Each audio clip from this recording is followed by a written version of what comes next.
ceux qui viennent les premiers, qui sont bénis avant ceux qui sont venus après. Non. Dans la marche, ce n'est pas toujours ceux qui arrivent les premiers qui sont meilleurs que ceux qui viendront après. Non. Dieu, dans sa manière de faire, peut aussi permettre que celui qui est venu après soit élevé plus que celui qui était venu avant lui. Dieu, dans sa manière de faire, il peut aussi permettre ça. Ça arrive. Parce que tout dépend de Dieu, tout dépend de la souveraineté de Dieu. Alors, nous pouvons là-bas voir d'une manière de la révélation, d'abord le Seigneur Jésus-Christ. Vous savez que Jésus est venu après Moïse, il est venu après Élie, il est venu le dernier de tous les prophètes. Mais la Bible dit, Dieu l'a souverainement élevé. Vous voyez? Donc ce n'est pas parce que lui il est venu après qu'il sera aussi, sa bénédiction ou sa grandeur dépendra de ceux qui sont arrivés avant lui. Ce n'est pas parce que lui il est venu après que ceux qui sont venus avant lui seront plus grands que lui. Non. Donc cela doit aussi nous enseigner dans la marche, dans la vie chrétienne, dans la foi. Ce n'est pas parce que tu es arrivé après que tu es censé faire des petites choses par rapport à ceux qui sont arrivés avant toi. Tu peux venir après, mais dans la marche, le Seigneur peut t'utiliser plus que ceux qui sont arrivés avant toi. Jésus qui était venu après était est aujourd'hui le plus grand par rapport à ceux qui sont venus avant lui. Et vous allez voir quand les enfants d'Israël étaient en guerre à l'époque de David, ils étaient en guerre, Joab et les autres étaient dans le champ de bataille. Iri est rentré voir David. Iri parle avec David. Et quand Iri va aller au champ de bataille, la Bible dit qu'il a apporté une lettre dans laquelle c'était écrit « Placez Iri dans l'effort du combat ». Donc placez Iri devant tout le monde dans le champ de bataille.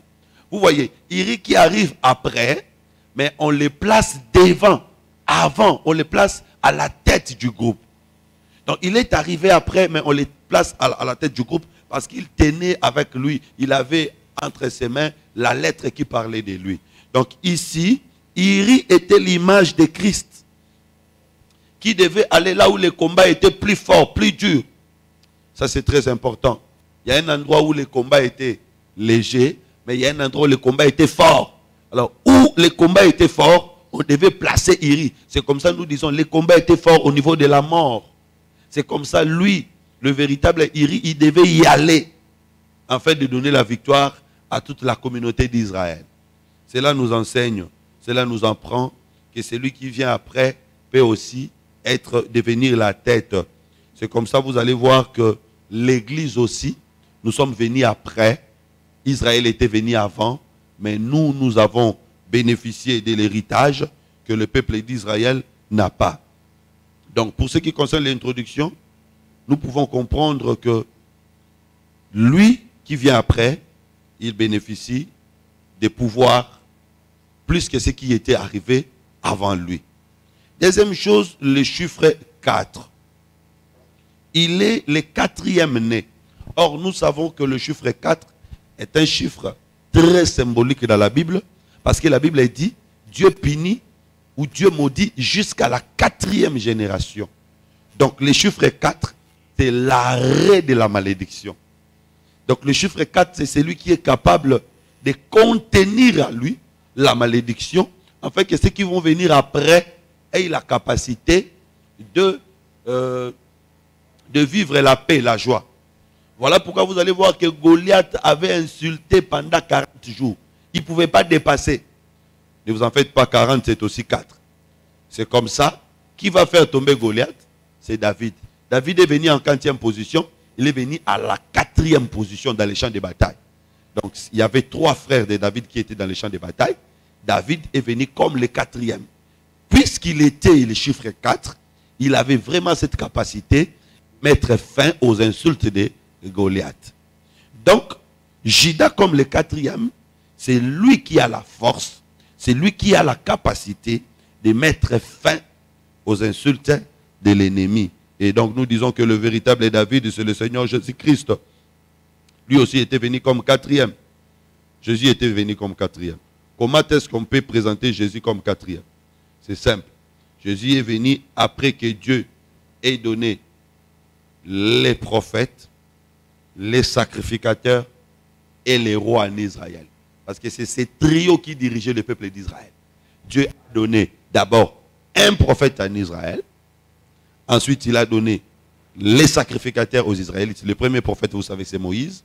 Après, il a donné les sacrificateurs en Israël. Le premier sacrificateur investi, c'est Aaron. Ensuite, il donne des rois. Mais les trios que Dieu avait donnés à Israël, n'a pas sauvé Israël. Et Jésus-Christ viendra comme le quatrième pour mettre fin à la malédiction et donner la victoire au peuple d'Israël. Donc nous disons que Jésus, c'est lui le véritable Judas, c'est lui qui est apparu comme le quatrième pour donner la victoire. C'est comme ça, quand il vient, il avait en lui, toutes les trois options se trouvaient en lui. Il était prophète, il était sacrificateur et il était roi. Donc il a accompli trois fonctions en lui et il était le quatrième. Alors, vous allez voir que, je crois qu'on va en parler, Jacob bénit Judas comme un lion. Donc le quatrième, c'est aussi le lion qui ne recule pas devant le combat. Parce que Salomon le dit que les lions ne reculent pas devant le combat. Donc voilà pourquoi on devait placer Judas devant dans la marche. Parce que c'est lui qui est devant dans la marche. Si c'est un lion, donc le peuple va toujours avancer, peu importe les obstacles. Avant d'aller dans la révélation, je vais d'abord dire que sur le plan pratique, nous devons savoir placer Jésus devant. Si nous plaçons Jésus devant, c'est que nous allons arriver jusqu'à la destination. Parce que même quand il y aura un combat, lui ne recule pas. Alors, je vais dire que le véritable Judas qui était devant dans la marche, ce n'était pas la tribu de Judas physique. Mais celui qui était devant dans la marche d'Israël, c'était la colonne de feu. Donc, en réalité, le lion, ce n'était pas celui qui était en bas, mais le lion, c'était cette colonne de feu. Voilà pourquoi, même devant la mer rouge, il ne pouvait pas reculer. Il a séparé la mer rouge, le peuple a traversé. Donc, il avançait parce que c'était lui, le lion. Donc, vous comprenez ici que le lion, c'est la lumière, le lion, c'est l'esprit qui conduit l'église, qui conduit le peuple du Seigneur. Donc, si nous avons en nous l'esprit, c'est ça la force, nous n'allons pas reculer, nous allons avancer jusqu'à atteindre notre destination. C'est comme ça dans l'île de Patmos, pour l'ouverture du livre, pour briser les sceaux, Jean, on lui montrera les lions. Le vieillard, l'un des vieillards montrera à Jean les lions. Mais quand Jean va regarder, Jean va voir l'agneau. Pourquoi d'abord lion et agneau? Les lions, c'est le symbole de la force. Voilà. Maintenant, nous allons parler sur sa mère dit. Sa mère dit que cette fois-ci, je louerai. Parce que Dieu m'a donné un quatrième fils. Donc, pour Léa, Judas, c'est la louange. Mais vous savez, bien aimé, qu'on ne peut pas parler de la louange s'il n'y a pas un miracle. On ne peut pas parler de la louange s'il n'y a pas une manifestation de la puissance de Dieu. Donc, Judas comme louange, il ne vient que pour amener le peuple, ou il ne vient que pour opérer un miracle afin que le peuple puisse louer. Je donne un exemple. Quand ils sont sortis, c'est quand ils ont traversé la mer Rouge que Myriam a chanté. Donc la louange est arrivée quand le peuple a expérimenté la main de Dieu. Je donne un autre exemple. Les femmes ont chanté pour David quand il a fait tomber Goliath. Même Joseph, on a adoré Joseph en Égypte quand il a vaincu la femme de Potiphar, quand il a vaincu la prison. Donc la louange ne peut venir que si une victoire intervient au préalable. Voilà pourquoi Judas est un guerrier. Pourquoi sa mère a parlé de la louange? Sa mère voyait déjà que Judas était guerrier. C'est quand il va vaincre les combats que les gens vont le louer. Et donc nous disons que le véritable Judas qui mérite la louange, c'est le Seigneur Jésus. Mais c'est quel Jésus? C'est Jésus qui a vaincu. Jésus, on le loue quand il a vaincu. C'est quand il donne la victoire qu'on le loue. Voilà pourquoi pourquoi Cantique des Cantiques? Je crois que je vais vous trouver les versets. La Bible dit ceci. Cantique des Cantiques, chapitre...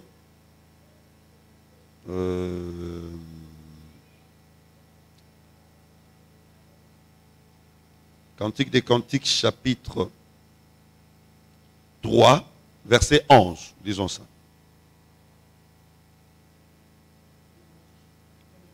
Oui.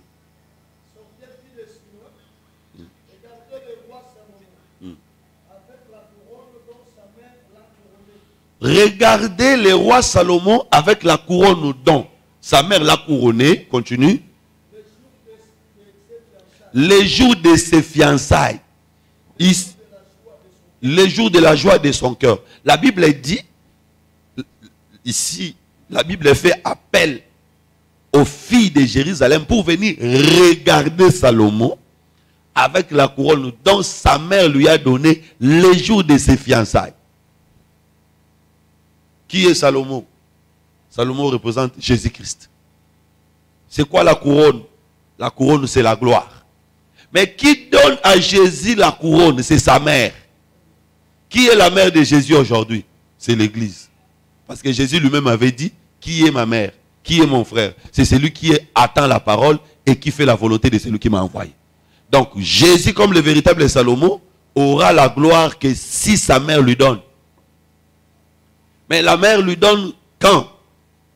Les jours de ses fiançailles. Ah, donc aussi longtemps qu'il n'a pas fiancé, il n'avait pas la gloire. Il doit fiancer pour avoir la gloire. Or, en Israël, on parlait de fiançailles quand on donne la dot. C'est quand on donne la dot que les fiançailles commencent. Jusqu'au jour où l'époux et l'épouse vont cohabiter ensemble, on parle directement du mariage. Je ne sais pas si vous comprenez.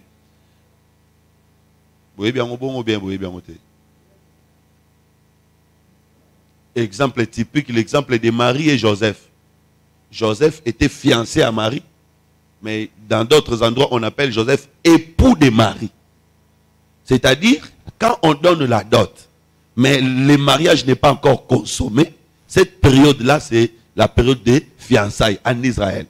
C'est comme ça, si vous allez dans la culture juive, vous allez voir qu'on épousait même des bébés. C'est-à-dire qu'un homme peut avoir une fille, un bébé qui venait de naître, et il y a un autre papa qui peut venir donner la dot pour son fils. Il dit que non, moi, non, je n'ai pas pour moi.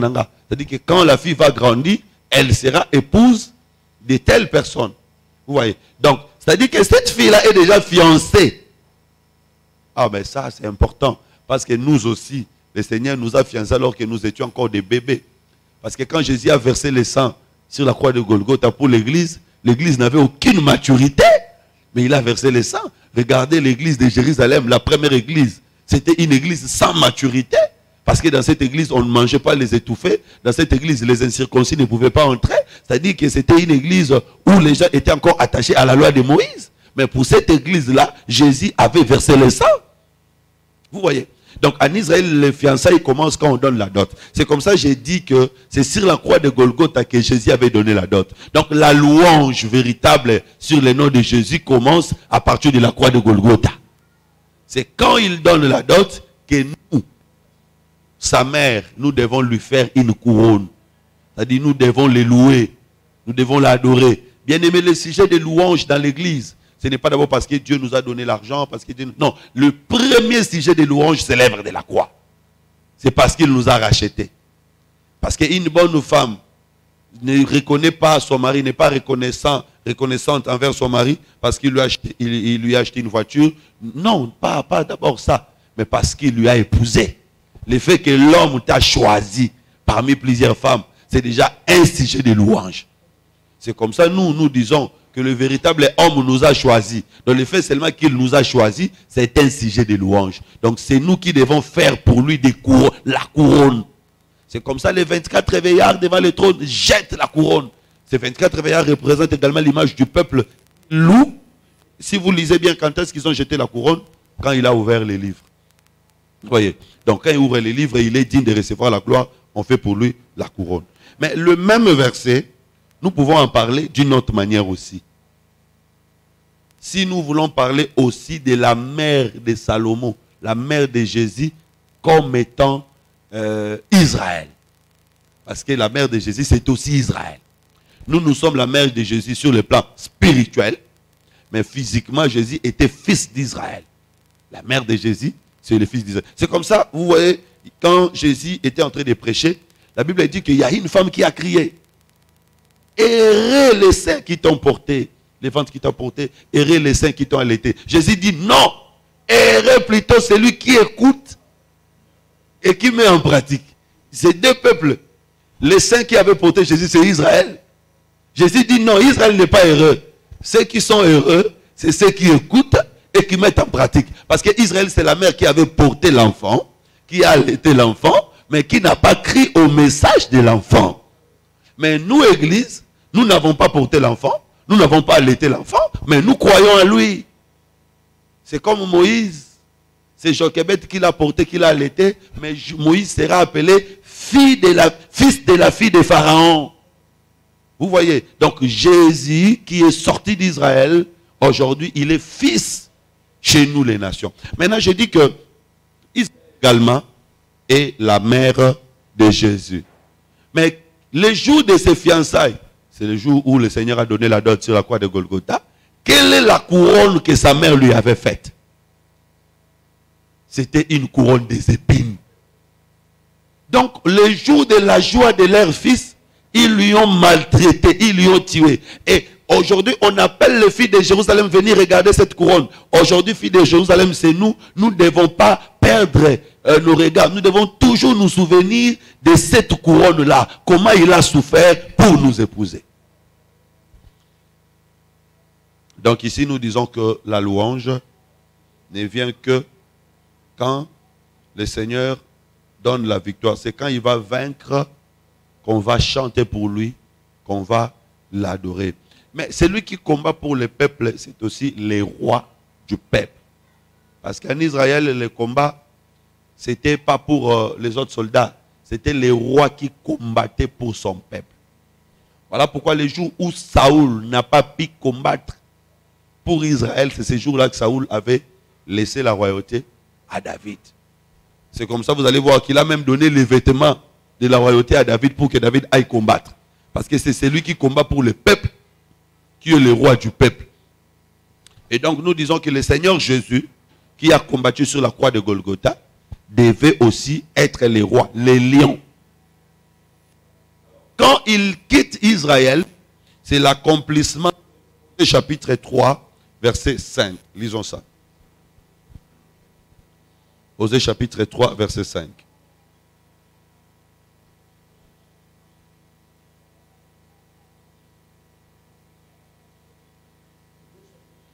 Le verset 5.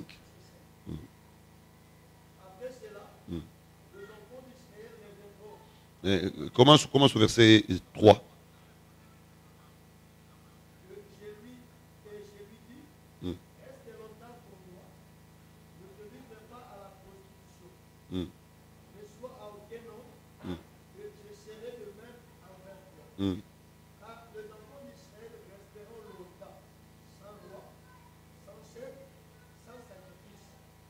Les enfants d'Israël resteront pendant longtemps sans roi, sans chef, sans statut. Osée chapitre 3, verset 4 à 5. Ils resteront pendant longtemps sans roi, chef, sans statut. Bon, je vais ouvrir une parenthèse. Nous avons dit que pour qu'on puisse l'adorer, pour qu'on puisse le louer, il doit combattre. On avait lu avec vous Juge chapitre 5, où Déborah est en train de chanter que les guerriers reçoivent le butin. Et le butin qu'on donne aux guerriers, c'est 2 femmes par guerrier. Donc quand un guerrier combat, on va lui donner le butin, et le butin c'est 2 femmes. Jésus a combattu sur la croix, et les bénéfices qu'il a obtenus de son combat, c'est 2 femmes. Les 2 femmes, c'est Israël et nous l'église. Donc l'œuvre de la croix, c'est pour le salut d'Israël et pour l'église. C'est comme ça, vous allez voir dans les livres de Osée, Dieu avait envoyé Osée épouser 2 femmes.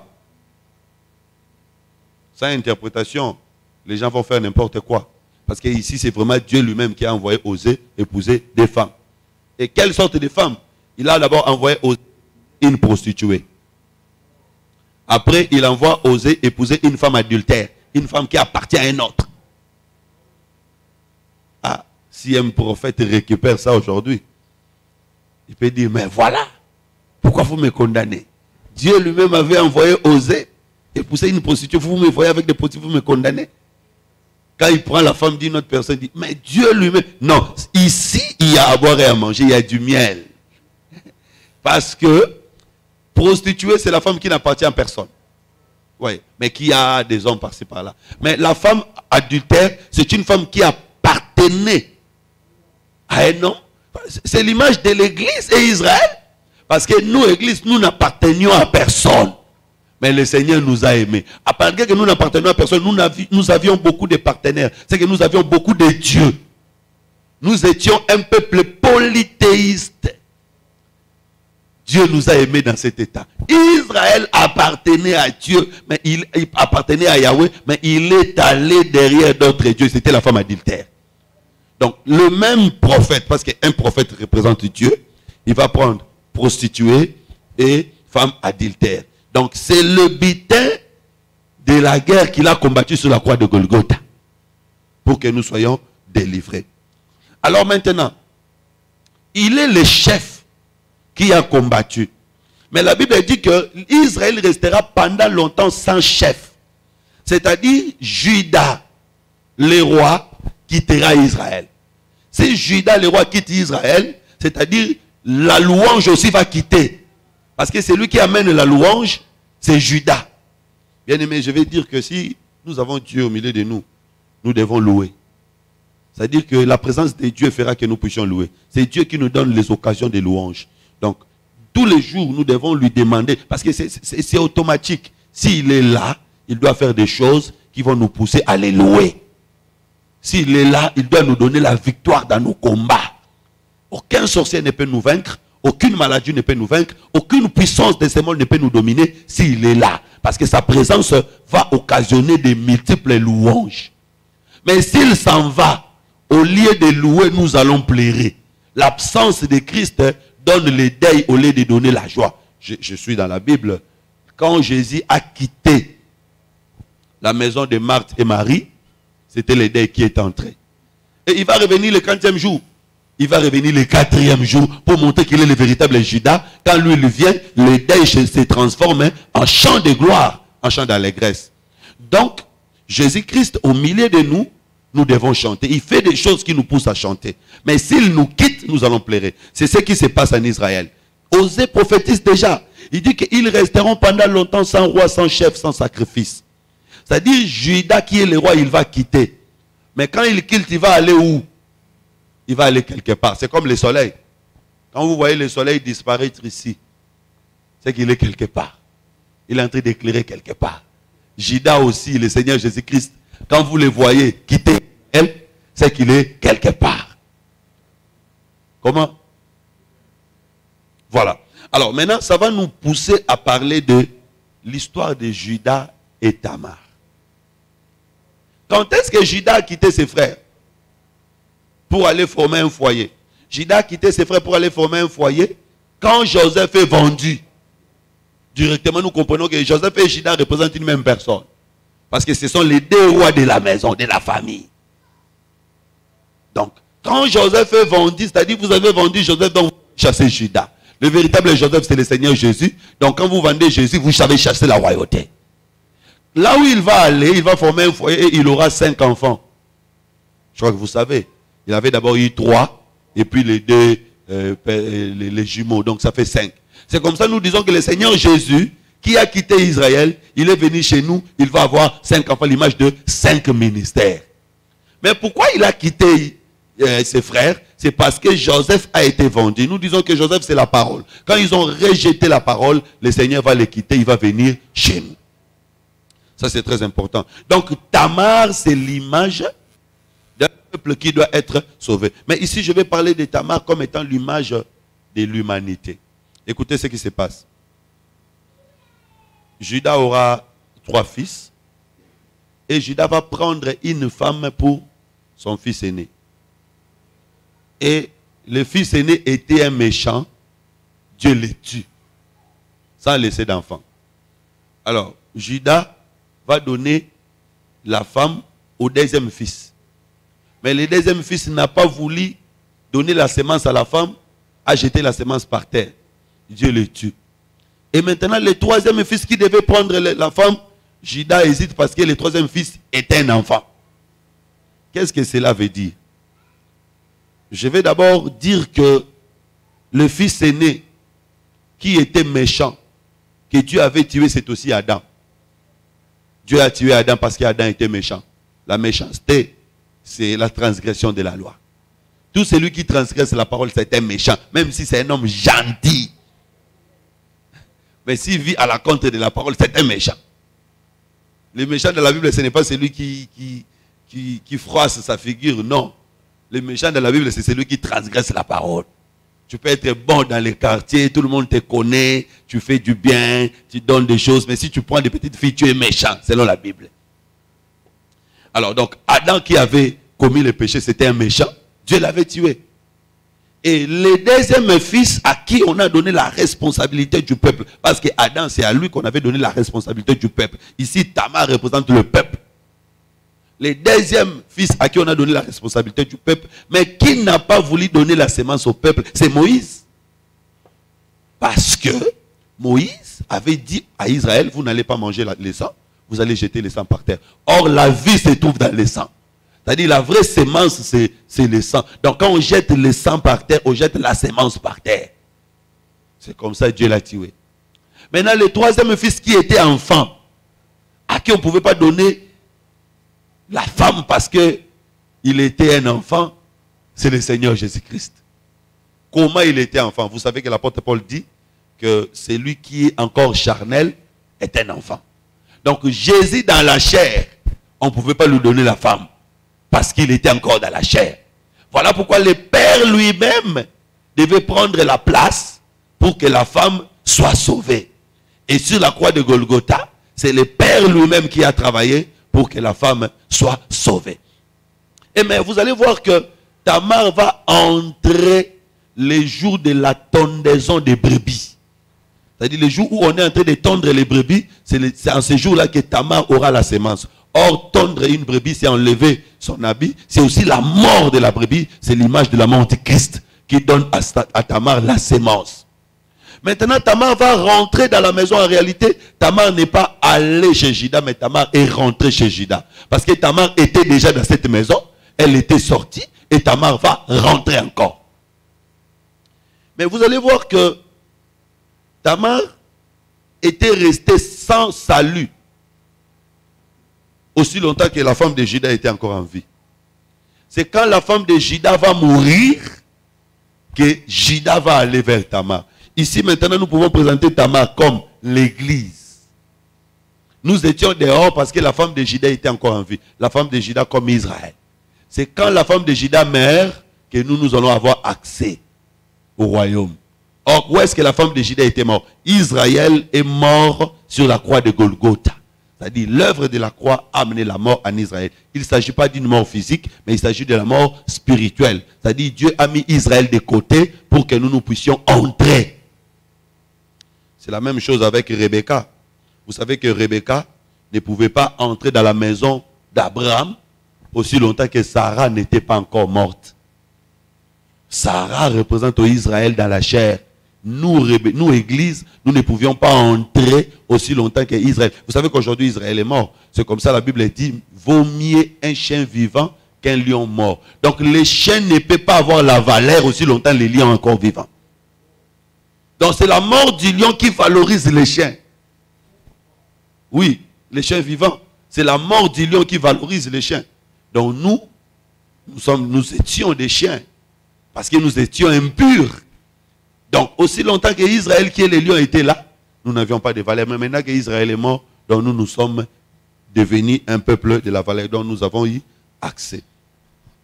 Donc, nous pouvons là comprendre que Judas, qui quitte ses frères pour venir auprès de nous, c'est le Seigneur Jésus-Christ. C'est pourquoi quand Moïse bénit Judas, qu'est-ce que Moïse dit? Lis Deutéronome chapitre 33. Deutéronome chapitre 33. À propos de Judas, qu'est-ce que Moïse dit? Verset 7. Oui. Voici ce Judas, c'est qui? Écoute, ô Éternel, la voix de Judas. Ramène-le vers son peuple. Écoute la voix de Judas et ramène-le vers son peuple. Donc Moïse voyait que Judas est allé loin de son peuple. Quel est le Judas qui est allé loin de son peuple? C'est la royauté, l'image du Seigneur Jésus-Christ qui est aujourd'hui chez nous. Que Dieu va ramener. Quand est-ce que Dieu va ramener Judas? C'est après l'enlèvement de l'église. Donc vous comprenez qu'aujourd'hui il est chez nous. Parce que le peuple d'Israël ont rejeté le Messie est venu chez nous. Judas comme la royauté, Judas comme la pluie, aujourd'hui Judas est chez nous. Mais il sera ramené vers son peuple. Mais attention, quand Judas est chez les nations, Dieu va écouter sa voix. Donc aujourd'hui, Dieu n'écoute pas la voix des autres, mais Dieu écoute la voix de Judas. Et le véritable Judas, c'est le Seigneur Jésus-Christ qui est chez nous. C'est-à-dire, si tu veux que Dieu t'écoute, va chez Jésus. C'est par Jésus que Dieu peut t'écouter. Si tu veux que Dieu puisse t'exaucer, tu dois aller par Jésus. Donc, ce n'est pas la voix d'un homme que Dieu écoute, mais c'est la voix de Jésus que Dieu écoute. C'est lui le véritable Judas. Je vous avais parlé la fois passée de Ismaël,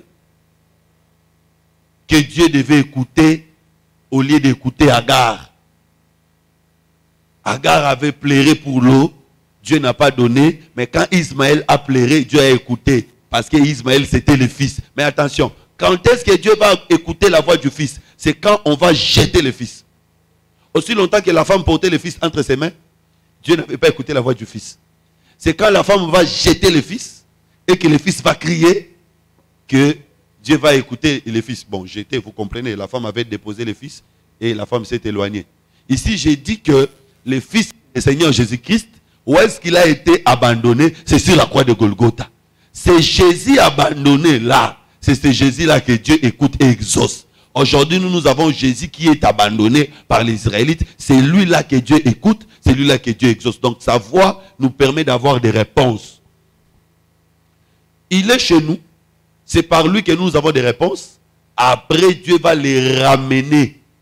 Dieu va ramener Judas auprès de son peuple. Pour que son peuple également voie la victoire. Donc, ça c'est important. Et le fait qu'il va aller, il quitte ses frères, il va aller chez un autre peuple, c'est pour accomplir aussi la prophétie de Jacob. Parce que Jacob, quand il bénit Judas, il dit que tes frères vont t'adorer, les fils de ta mère vont te rendre des hommages. Vous voyez, c'est deux peuples. Parce que les frères ne sont pas nécessairement fils de la mère. Donc quand on dit fils de la mère, c'est un autre peuple. Les frères également, c'est un autre peuple. Et selon Matthieu chapitre 12, nous pouvons vite comprendre, 12, 48, nous pouvons comprendre que nous sommes ses frères.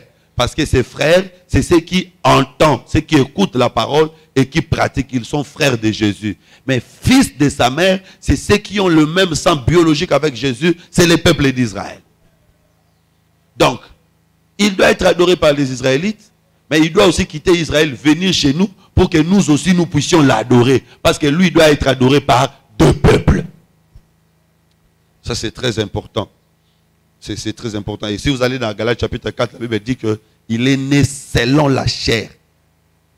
Il est né israélite selon la chair. Donc là, nous comprenons que c'est l'image des fils de sa mère. Mais spirituellement, nous sommes ses frères. Donc ce déplacement permet à Judas d'être adoré par deux peuples. Alors maintenant, nous allons parler sur la bénédiction de son père. Genèse chapitre 49.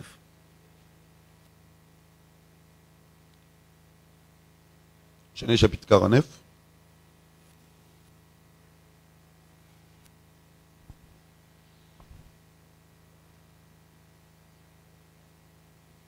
Rapidement. Verset 8. Tu n'as pas un micro? Micro est athée. Non, avant ça. Écoutez, Judas est un jeune lion qui revient du carnage. Continue. Mhm. Hein? Mhm. Mhm. On commence d'abord par là.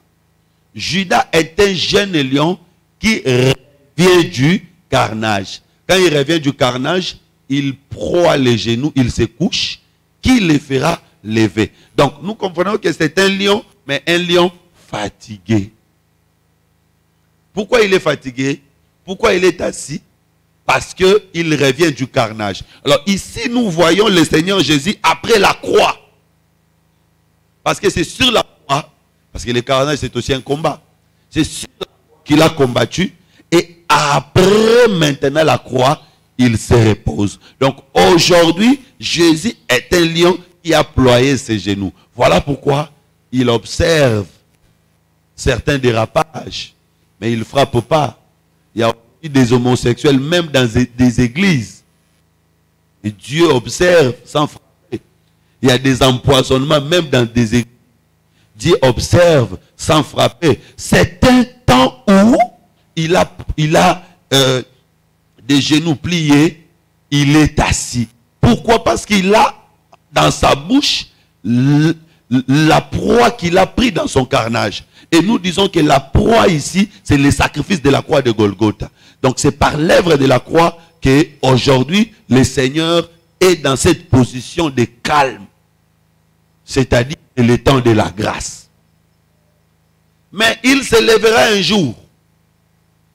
Aujourd'hui, il est dans cette position. Vous allez voir la chose, pourquoi vous savez bien l'histoire des jeunes prophètes et du vieux prophète. Quand le lion qui était sorti tua les jeunes prophètes, le lion n'avait pas tué son âne, et les passants aussi, le lion ne les tuait pas. Mais le lion guérisait le corps du jeune prophète. Donc nous disons que le lion c'est Dieu. Aujourd'hui, les passants, ce sont les païens.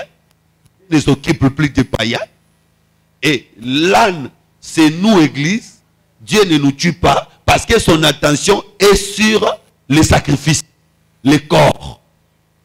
Donc aujourd'hui, Dieu regarde que le corps de Jésus. Dieu regarde que les sacrifices de Jésus. Voilà pourquoi quand nous nous rassemblons, Dieu ne nous regarde pas. Dieu voit que le corps de Jésus. Parce que si Dieu nous regarde, il va nous frapper.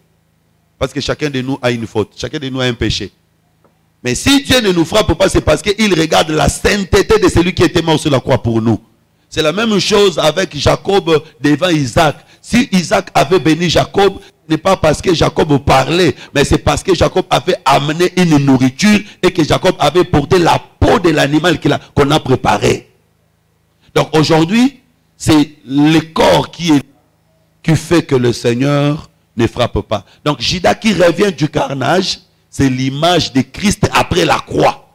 C'est l'image de Dieu après la croix. C'est un temps du calme. C'est un temps où Dieu ne frappe pas. Voilà pourquoi nous devons profiter de ce temps pour être sauvés. Si quelqu'un n'a pas le salut aujourd'hui, il n'aura plus jamais le salut. Ça c'est important. Mais nous pouvons en parler dans une autre dimension comme étant le règne millénaire. Après la guerre d'Armageddon, parce que la guerre d'Armageddon sera aussi le carnage. Après la guerre d'Armageddon, pendant le règne millénaire, il y aura du calme. C'est-à-dire Dieu sera aussi le lion qui va plier ses genoux. Qui le fera lever parce qu'il se lèvera encore dans Gog et Magog. C'est-à-dire à chaque fois qu'il frappe, la frappe le fait calmer. La frappe le fait tranquilliser. Vous comprenez? Donc c'est la frappe de Christ qui lui a fait tranquilliser. Et c'est aussi la frappe des nations lors de la guerre d'Armageddon qui le fera tranquilliser pendant les règnes millénaires. Mais après, il va encore s'élever pour frapper les ennemis. Continue.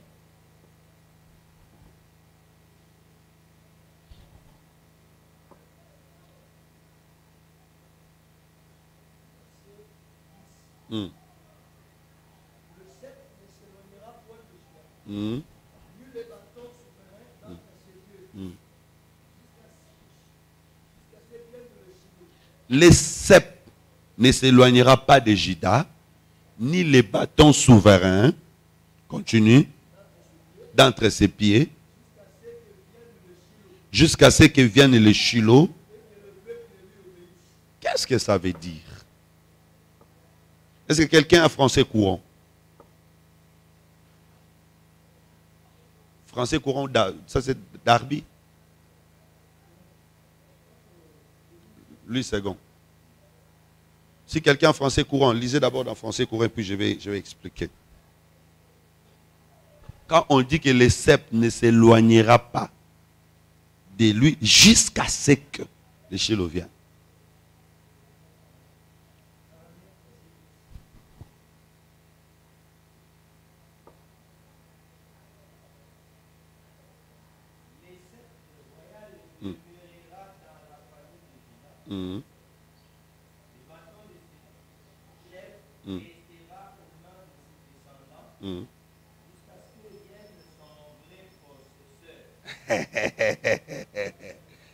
Voilà. Vous voyez. Donc en réalité, le vrai possesseur de la royauté, c'était pas le Juda là. Donc ce Juda là n'était que l'ombre. Mais le véritable devait venir. Voilà pourquoi lui, il devait garder jusqu'à ce que son vrai possesseur va arriver. Ici, je vais parler dans plusieurs dimensions. Je prends d'abord Juda comme ministre. En réalité, tous les pouvoirs que les ministres ont aujourd'hui, ce n'est pas à eux. Mais ils gardent jusqu'à ce que son vrai possesseur viendra. C'est comme ça la Bible dit, si tu rencontres le brebis ou l'âne de ton frère égaré, tu les garderas jusqu'à ce que son propriétaire viendra. La brebis ou l'âne égaré aujourd'hui, ce sont des fidèles que nous rencontrons. Il est seulement égaré, on les prend et on les garde jusqu'à ce que son vrai propriétaire viendra. Ici, le vrai propriétaire, ce n'est pas le pasteur d'en face. Et c'est cette personne priait là-bas dans cette église-là. Maintenant, moi je l'ai rencontré, il n'y va plus à l'église, je l'ai enseigné, il est venu chez moi. Toi tu viens dire, oh non, la loi dit que tu vas rembourser, tu vas retourner quand les frères... Les propriétaires, ce n'est pas vous, les propriétaires, c'est Jésus.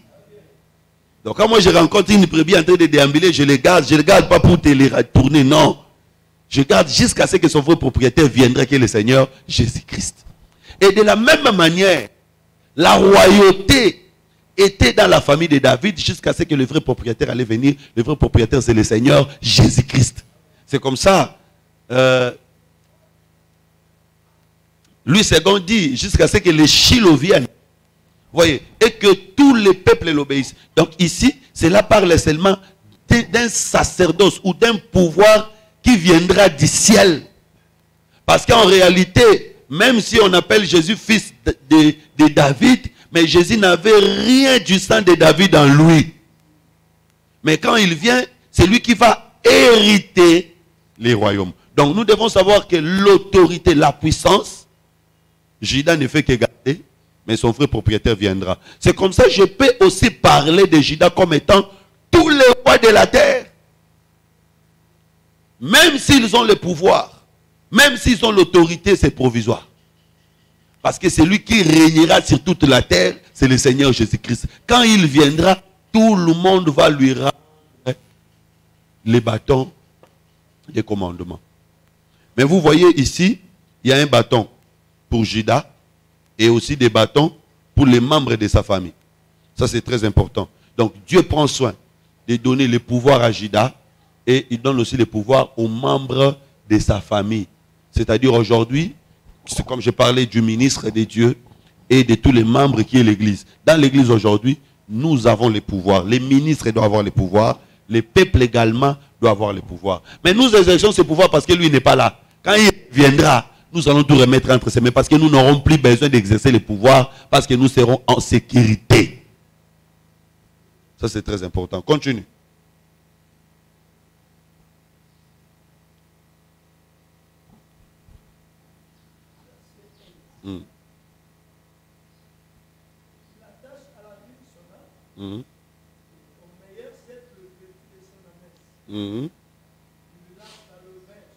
Bon, parlons d'abord de l'âne et de l'ânesse. Il attache à la vigne son âne.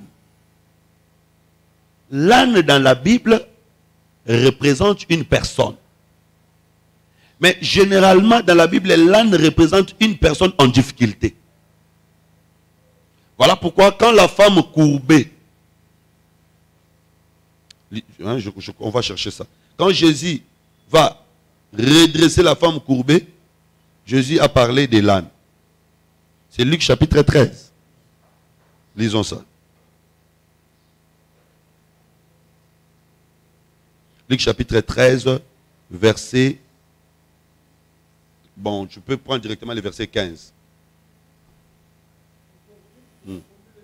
Est-ce que chacun de vous le jour du sabbat ne détache pas de la crèche son lait et son âne pour le mener boire? Et cette femme priait une fille d'Abraham et que Satan devait lui depuis 18 ans. Ne fallait-il pas la délivrer de cette scène le jour du sabbat? Jésus compare la femme courbée à l'âne. Donc l'âne, c'est l'image d'un peuple. Mais l'âne, c'est l'image d'un peuple en difficulté. Ça, c'est une précision de taille.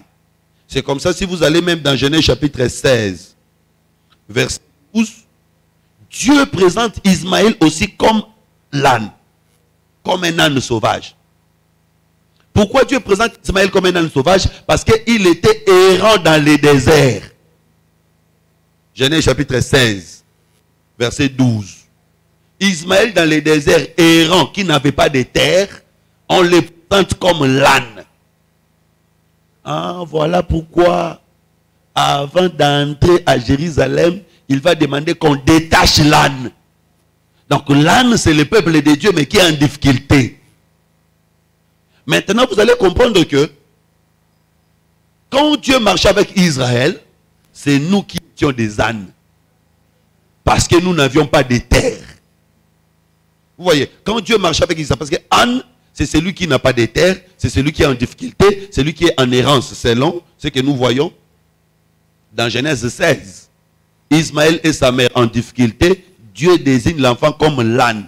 Cette femme courbée en difficulté, Dieu la désigne aussi comme l'âne. Donc l'âne, c'est le peuple en difficulté. Et je dis que quand Dieu marchait avec Israël, c'est nous qui étions comme âne, parce que nous n'avions pas de terre.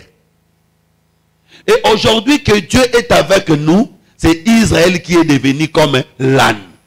Parce qu'aujourd'hui, Israël n'a pas de terre. La terre comme étant l'évangile, Israël n'en a pas.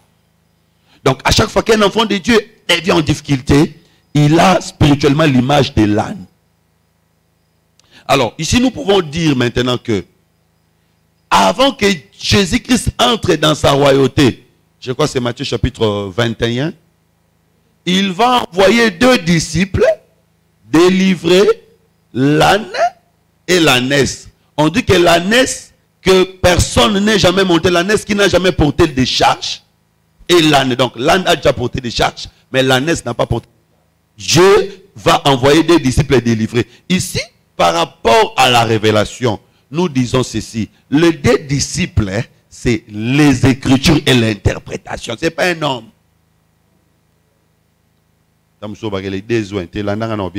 Les Écritures et l'interprétation qui délivrent l'ânesse et l'âne. L'ânesse, c'est l'animal qui n'a jamais porté de charge. C'est nous.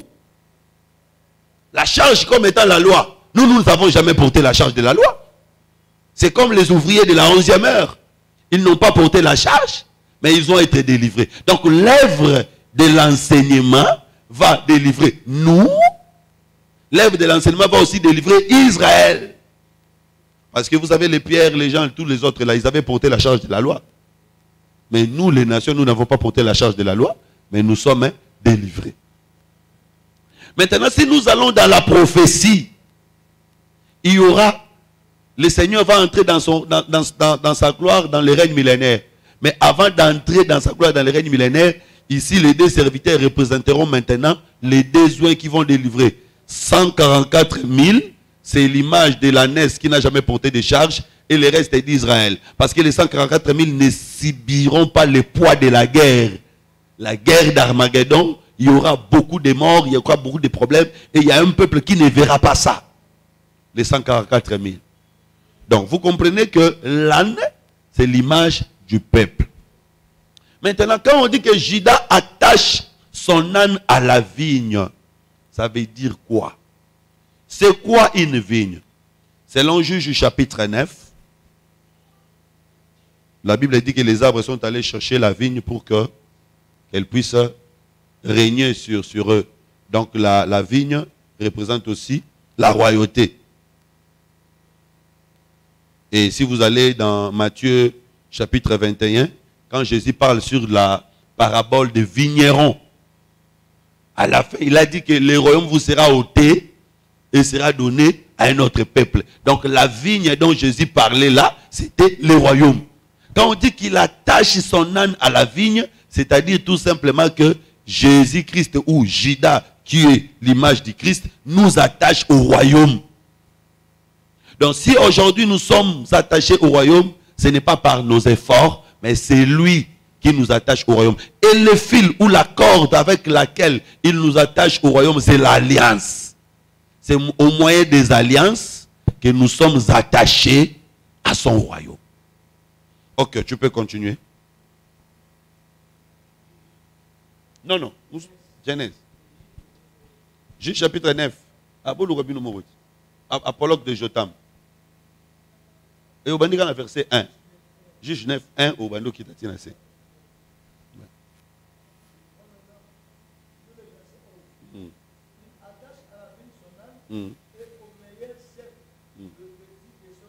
Ok.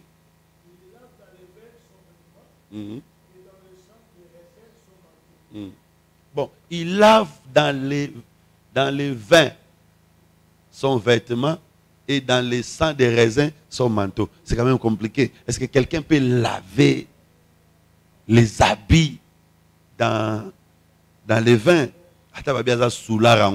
Mais sur le plan littéraire, c'est l'expression de la richesse. Ça veut dire qu'il aura beaucoup de vignes, parce que dans leur temps, quelqu'un qui a des plantations de vignes, hein, c'est un riche. Ça, c'est sur le plan littéraire. C'est-à-dire qu'il va en avoir tellement beaucoup qu'il peut même laver les habits avec ça. C'est-à-dire que pour lui, le vin sera en abondance comme de l'eau. Il aura du vin comme de l'eau. Ça, c'est sur le plan littéraire. Hein, c'est comme ça, j'ai dit que si nous avons Judas au milieu de nous, nous devons avoir beaucoup de vin comme de l'eau. Les vins comme étant la révélation, on doit en avoir en abondance. Parce que le vin réjouit le cœur. C'est l'image de la révélation qui donne la joie quand on écoute. Et le vin enivre, fait oublier nos souffrances. Quand on découvre la révélation de la parole, nous oublions nos souffrances, nous ne pensons, nous ne voyons que lui. Parce que la dimension de la révélation, c'est la dimension qui nous amène au ciel. Mais, si nous voulons maintenant entrer un peu en profondeur, l'habit de Judas, c'est quoi? L'habit qu'on doit laver dans les vins, l'habit qu'on doit laver dans les sangs, c'est quoi? Le prophète Achija, dans 1 Roi chapitre 11, quand il veut diviser le royaume d'Israël, il avait pris un manteau. Donc les manteaux représentaient le peuple d'Israël. Et il a divisé le manteau à 12 morceaux. Donc un habit représente le peuple. Donc quand on dit qu'il lave son manteau dans le sang, en réalité son manteau là c'est le peuple. Le Seigneur nous a lavés dans son sang pour que nous devenions purs. Parce que le sang de Christ, c'est ce qui purifie. Et donc ce sang, les 12 parties, c'est l'image des 12 tribus d'Israël. C'est également l'image de nous, églises. Nous sommes lavés dans le sang. Continue.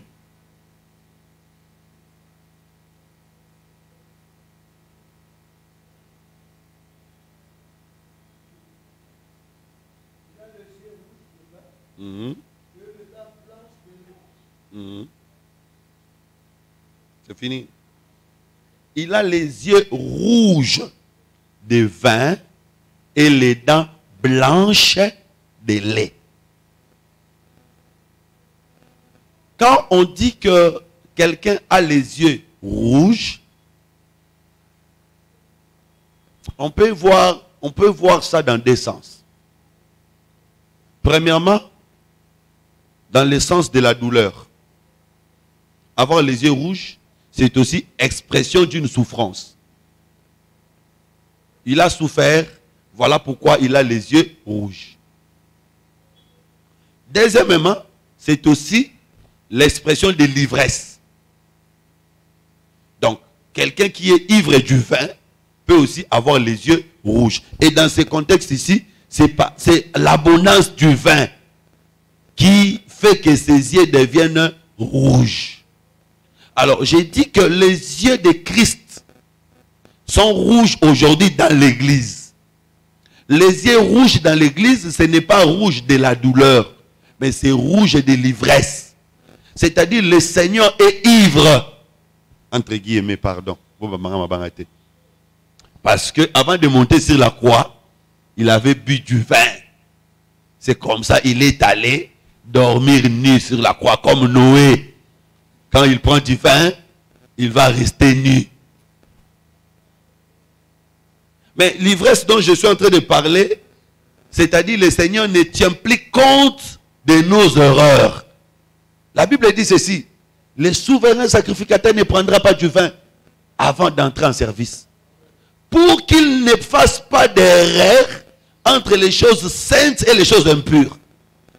Donc Dieu veillait que le souverain sacrificateur soit sobre avant d'entrer dans les services, parce qu'avec le vin, il peut confondre les choses pures et les choses impures. Mais Jésus comme souverain sacrificateur, ce n'est pas moi, c'est Hébreu qui le dit. Nous avons un souverain sacrificateur qui a traversé un tabernacle céleste. Mais ce souverain sacrificateur, avant de traverser le tabernacle céleste, qu'est-ce qu'il avait pris? Il a pris du vin. Voilà pourquoi aujourd'hui, nous qui étions impurs, il nous a confondus aux gens qui sont purs. Comment nous sommes devenus des saints? En réalité, c'est l'ivresse de Dieu. Parce que si Dieu n'est plus ivre, nous te l'aurons Moïse à Rosala. C'est l'ivresse de Dieu qui fait que Dieu aujourd'hui, il est en train de nous confondre. Ah, voilà pourquoi ce jour-là, Jacob devait confondre Ephraim et Siméon. Ça, c'est très important. Ephraim et Manassé, merci. C'est très important. Donc, j'ai dit que les yeux rouges, aujourd'hui dans l'église, c'est dans le sens de la grâce. C'est-à-dire, il a pris du vin, qu'il nous regarde non plus dans un sens de jugement, mais il nous regarde avec les yeux rouges, des yeux doux. C'est-à-dire, aujourd'hui, il nous regarde avec les yeux de la grâce. Voilà, les yeux de la faiblesse. Donc, il nous regarde et il ne nous frappe pas.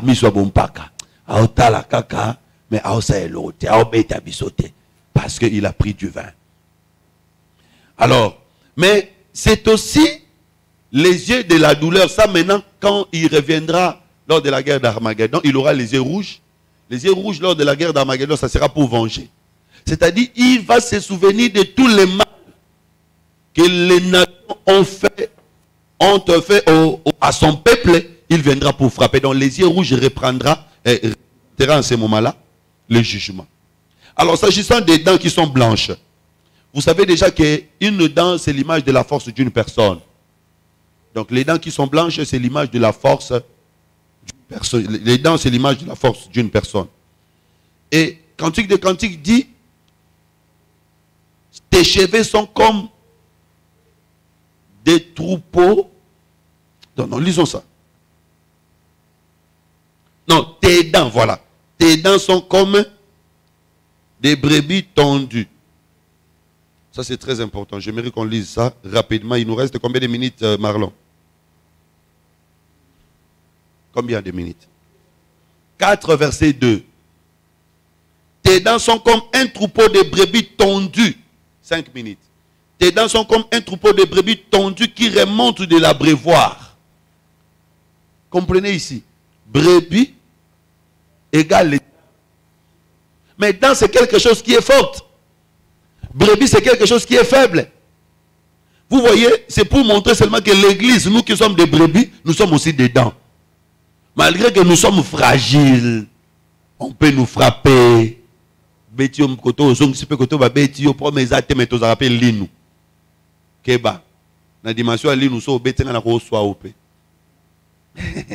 C'est-à-dire, malgré que nous sommes faibles, mais nous sommes aussi forts. Donc, dans notre faiblesse, il y a la force. Et quand on dit des dents qui sont blanches, c'est-à-dire la sainteté. Vous voyez. Mais dans la Bible, il faut comprendre que l'Adam c'est une personne, parce que la Bible dit si on frappe la dent d'un esclave, l'esclave sera relâché parce que sa dent a été frappée. Et nous disons que la dent qui a été frappée, parce que la dent c'est la force. Donc nous tous, l'humanité, notre force c'était Jésus-Christ. Et quand Jésus a été frappé sur la croix de Golgotha, aujourd'hui nous avons la liberté. Donc voilà en quelques lignes, en quelques mots, ce que nous pouvons dire sur Judas. Je sais qu'il y a beaucoup à dire sur Judas. Il y en a dans les supports, j'en ai avec moi. Donc une fois que nous allons finir la leçon, je vais vous donner les supports et vous allez découvrir beaucoup d'autres choses dit en résumé. Voilà, nous allons prendre une pause de 10 minutes ou 15 minutes et nous allons revenir pour reprendre la deuxième leçon qui est les proverbes et les paraboles dans la Bible. Merci à ceux qui nous ont suivis de loin. Restez avec nous, donc revenez dans 15 minutes pour continuer la leçon. Merci.